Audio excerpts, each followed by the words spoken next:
Hello, friends, and welcome to the CUInsight Network podcast. My name is Lauren Culp. I'm the president and CEO at CUInsight.com. And it's my job on this show to have conversations with the thought leaders who support the credit union community. There are so many of them with so many good insights. And together we get to talk about all the issues that affect credit unions and the best practices that exist to really learn from one another and improve our industry together.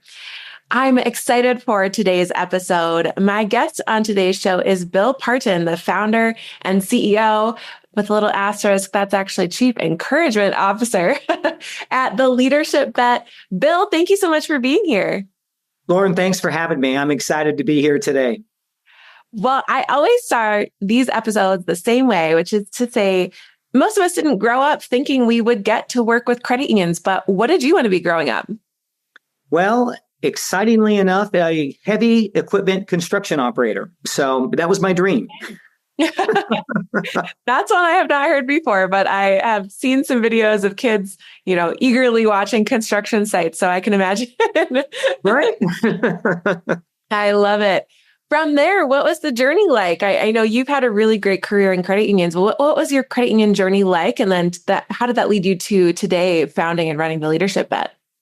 Yes. So I grew up in the commercial banking world, and that's where I got my start. Really fell in love with financial services and thought, man, this is really cool because you can help people really understand savings vehicles or how to save for a home, that kind of fun stuff. And that led me to try, when I graduated from college, the financial services arena as far as being a stockbroker. So I became a stockbroker at Dean Witter, and I did that for about 3 years. And Lauren, I'm embarrassed to say, but it's a great embarrassment that when I had my last house payment in the savings account, it was like, I need a real job. That makes real money.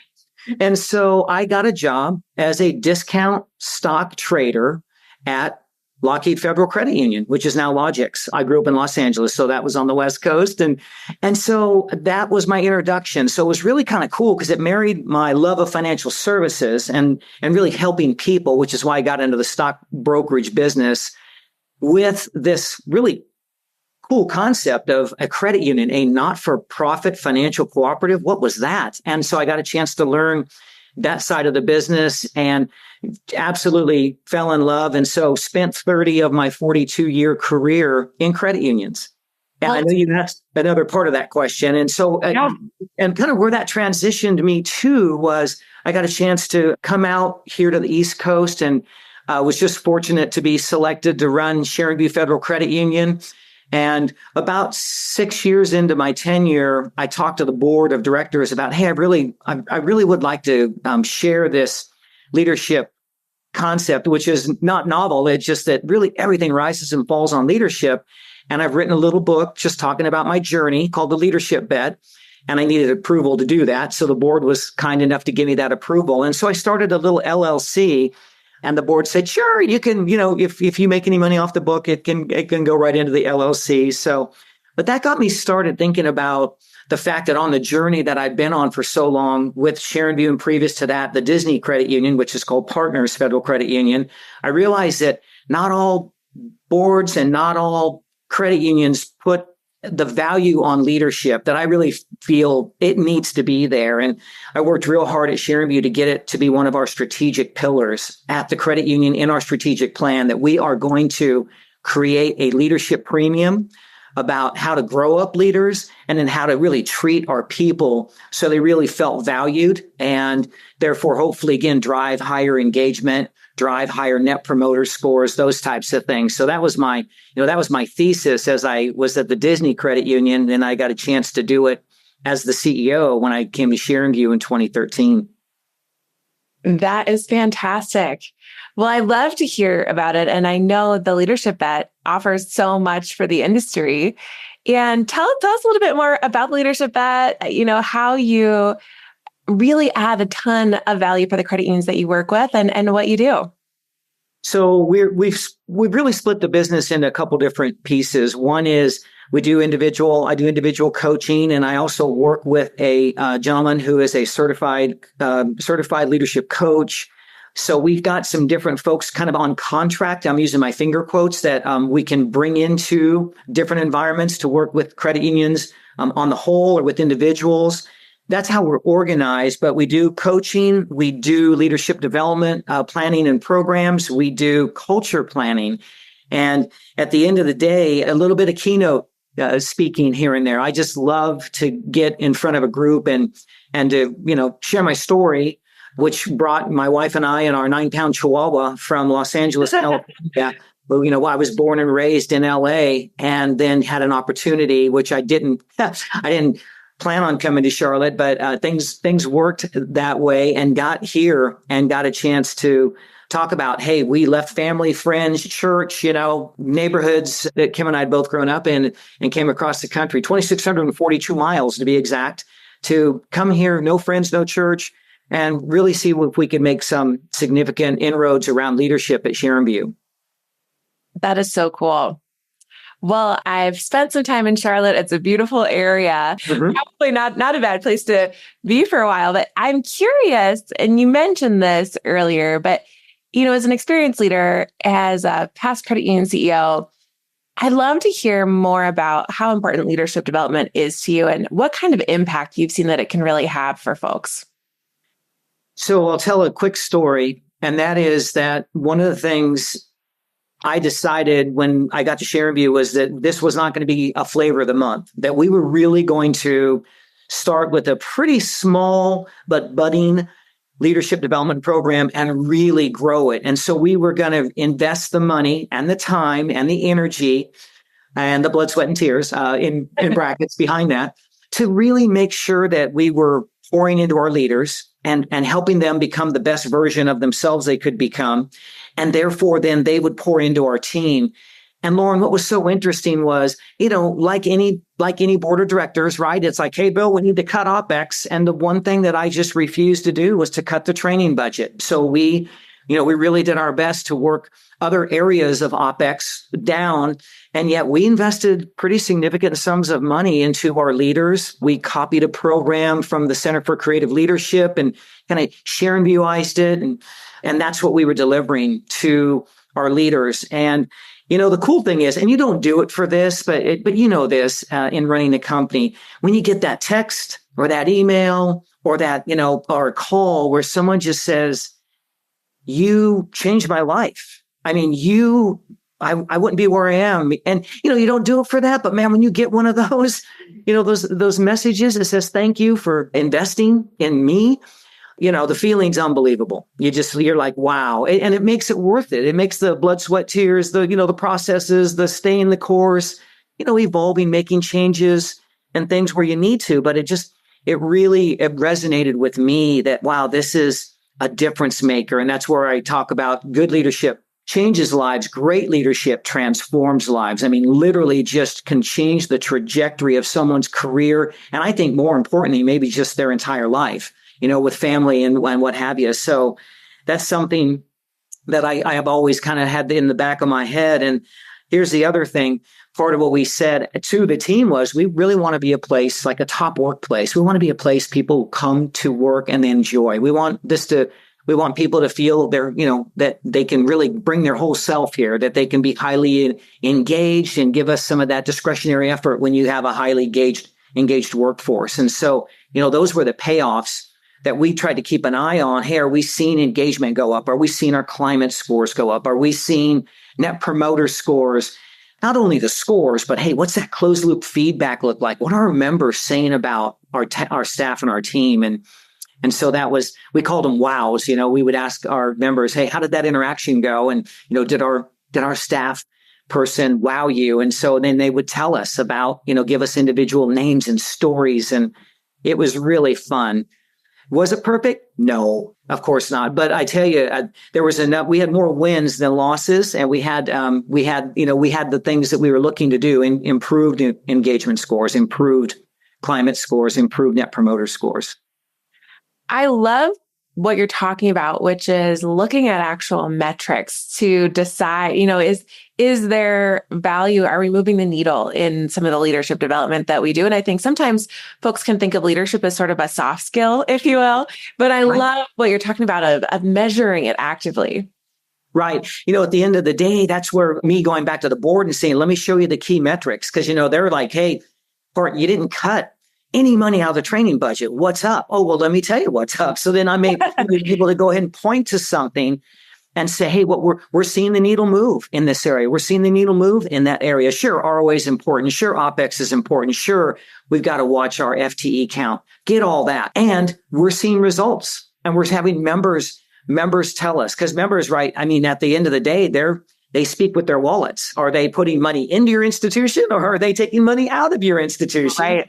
And so we were watching that, and we were looking at more than just a traditional kind of services that a RAD may say create a PFI, primary financial institution. So we were like, hey, what else are they doing? Oh, they're spending time over with our wealth management team. Oh, they're buying insurance products. Oh, they bought pet insurance. I mean, so we picked the things to look at to say, hey, are we seeing folks that have 6, 7, 8, 9 relationships with us and these other metrics? And I think that's where you can battle sometimes that, hey, wait a minute, hey, you didn't cut the training budget. Well, let me show you why, argument.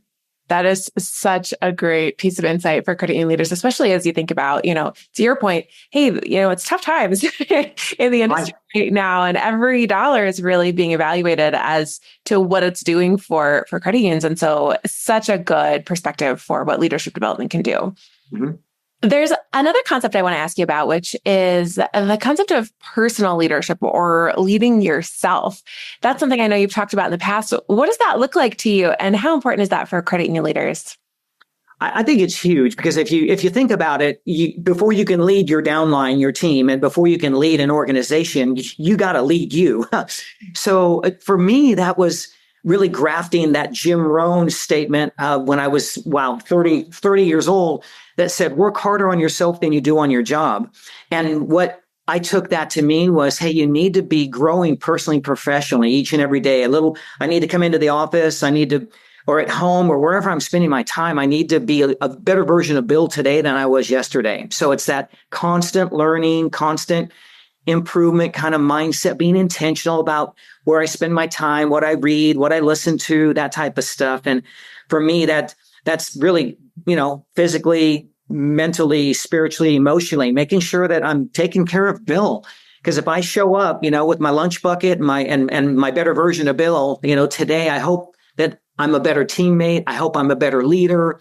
I hope I'm fun to be around. And that's why the chief encouragement officer, it's that idea that I want to encourage those around me. And part of that is, hey, listen, I take this stuff seriously. And yet, one of my 13, leadership principles is you got to have fun also, right? Doing what you're doing. If you're not having fun, and I can tell just in your voice, you really enjoy what you do. And it's fun to talk to you today along these lines in person. So, so for me, it really kind of translated itself into a life plan. Like, hey, what am I doing to, capture information, grow, put some more, I call them arrows into my leadership, quiver of arrows as far as getting better. And here's the cool thing. You don't need to be a CEO or a CFO or a C anything, right? Leadership is simply influence. I mean, if you buy what Maxwell says, so, and I do. And so this idea of, hey, I can be an influence at home. I can be an influence at church. I can be an influence on my job. I don't have to have a fancy title. I can still bring my A game and encourage others to bring their A game, So I like that idea that, you don't have to walk in with a title to be a leader. I could not agree with that more. And I love the fun that you've been able to have with your title too. It's so cool.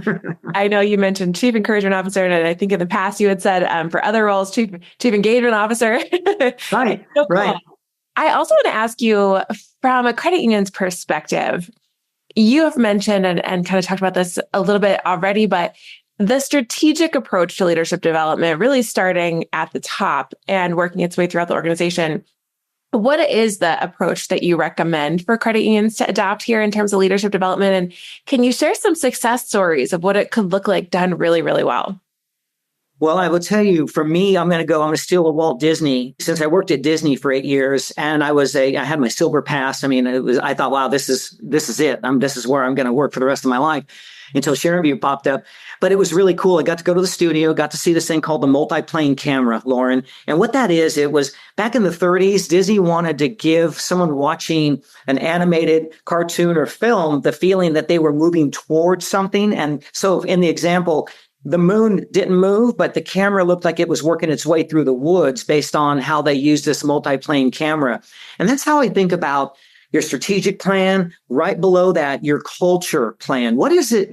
Culture doesn't just happen, or if you let it happen, it's probably not good, right? So the idea that culture is one of those lenses you've got to look through, because we're saying, okay, we want to grow deposits, grow loans, grow members. Great.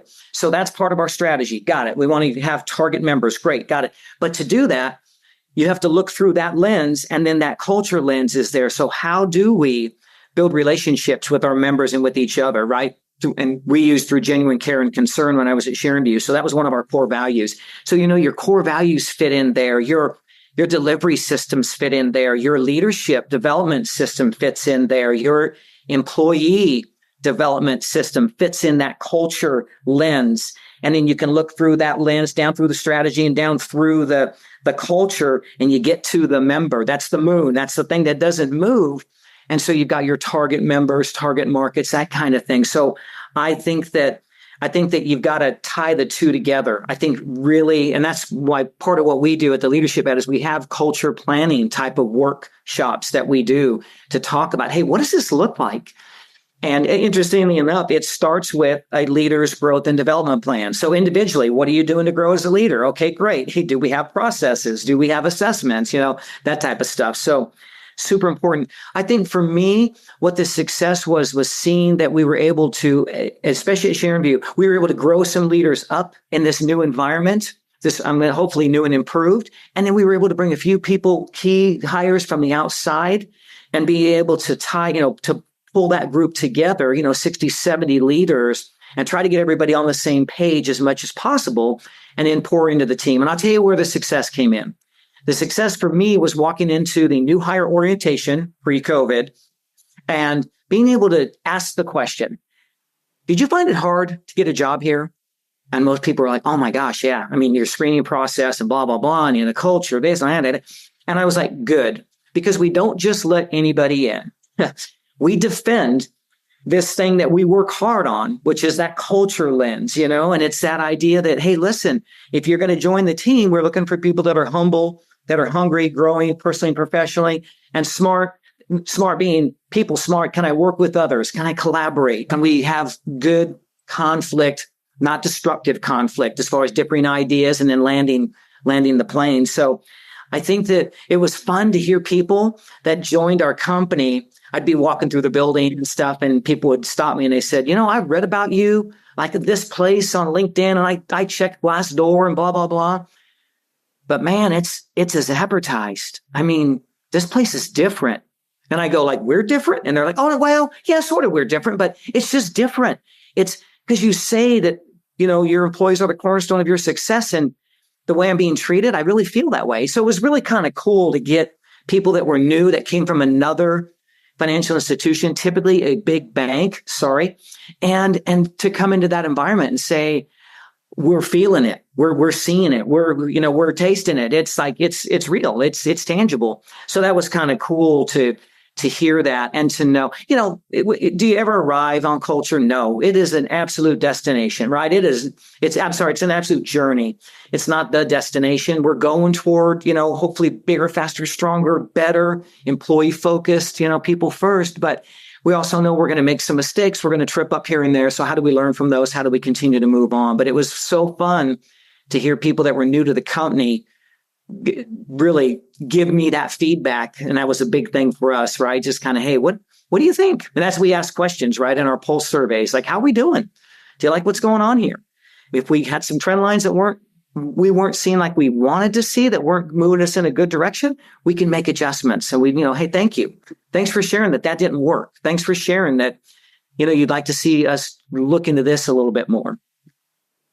I love the concept of going to the new hire orientation. I think that's so unique to say, hey, we hope it was a hard thing to get a job here because we want to make sure we're hiring the right people. I absolutely love that concept. Cool. As we look to the future, what's your focus for the road ahead for the leadership bet and the work that you all do? For us, it's really, I did a lot of in-person kind of speaking last year, which was great, but it was pretty taxing, and it was, I'm in front of, 40, 60, 80, 100 people, but I really thought, and quite honestly, this will be, I don't mean to sound this as a plug for CUInsight, but this is one of the reasons I wanted to partner with you all was we wanted to start to get the word out and maybe do more webinars and write some articles that hopefully would encourage people. And, where possible, if we can add some value, then great. We'd love to have, we'd love to talk with you and talk about what we've seen work and what we've seen not work and do some consulting. So our goal this year was to really get the word out, to do some webinars. We're getting ready to do our second webinar here in July, and it's in and around great coaching and how it can really be a difference maker for your credit union. So that's the goal. The goal is I want to give back to the industry that did so much for me over a 30-year period of my 42 years. And I just think this was the way that I felt like, hey, I might be able to make a small impact with some folks. I absolutely have so enjoyed hearing from you, Bill. It's so cool to learn more about the work you do and your focus for the road ahead. I definitely know, it can be a lot to do all the in-person speaking, the kind of the tour, if you will, of credit union conferences. And it's really cool to see all of the ways that you have been able to share your thought leadership with the industry, also on the digital side with articles and other ways to connect. So I think we will be linking here to some of those articles and your partner page here on CUInsight, but it's a pleasure to be able to partner with you for the work that you all do. Thank you. As we wrap up the show, I always like to have fun with some rapid fire questions to let our listeners get to know you a little better. You mentioned the element of fun earlier as one of your leadership concepts. So here we go with the rapid fire questions. The questions are rapid, but your answers don't have to be. Are you ready? Yes. All right. Question number 1. Who is someone in your life that was a great leader and what makes them so great? So this would be John Jan Clays, who now runs Nimbus, but I had a chance to hire John at Logix, and then John hired me at Partners Credit Union. And I tell you what I love about John. John used a book called The Dream Manager, and that book led to us on the team being able to really dream about, hey, what do we want to be when we grow up? And it wasn't a scary conversation. It wasn't I can't tell the boss because, I might be looking at something outside of the organization. He was all about, absolutely. If there's something somewhere else that you think is going to bring you more joy and more fulfillment, let's help get you there.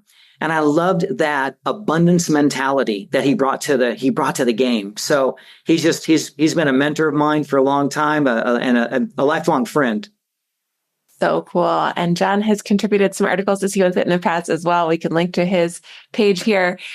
All right. Next question. If you are going to splurge on something, you want to treat yourself, what's something you might invest a little bit in, whether that's time or resources? Well, one of my loves is a great bottle of wine. So I get it. That's my little splurge every so often, to find a bottle that wouldn't normally buy because the price is up there, but great reviews or someone's recommended it. So that's my little splurge. That's awesome. Would you have a favorite kind of wine? I love Pinot Noir. Absolutely. The go-to kind of just the everyday, if I'm going to have a glass, it's Meiomi. But I love looking for just something kind of different, out of the ordinary. I just found the place that I kind of fell in love with wine, kind of this wine idea back in 2005. We were in Oregon and the winemaker talked to us and he said, don't worry about the price of the bottle. Go with taste. And I just bought a couple of his bottles as Kim and I get ready to celebrate our 42nd anniversary next month. And so I'm hoping she enjoys it. I'm excited as well. So that was my splurge. That is fantastic. I love it. All right. Next question. If you travel for work, I know you mentioned some conferences last year. What city are you most excited to visit, whether that's to visit a client or go to a conference? San Diego, California. Love San Diego. And it's 2 hours from where I grew up, right? Born and raised in LA for 53 years. So it's kind of nice. We can do San Diego, Gas Lab District, have a great time, Coronado Island. And then we're up the 5 freeway in 2 hours and we get to see family and friends. That is so cool. I have not been to San Diego lately. I think it hasn't made the rounds on the credit union conference circuit, but hopefully one of these coming up will. Yes. All right. Next question. What is a book that you think just everyone should read? Okay. So 2-part answer, because I think that there is just Old Faithful, which is Good to Great by Jim Collins. I know it's old. I know it's kind of tired. But there are concepts in there I continue to refer to, right? Hedgehog concept, the Stockdale paradox, the level 5 leader that he talks about. I think that's a mandatory on the shelf, got to read. It's awesome.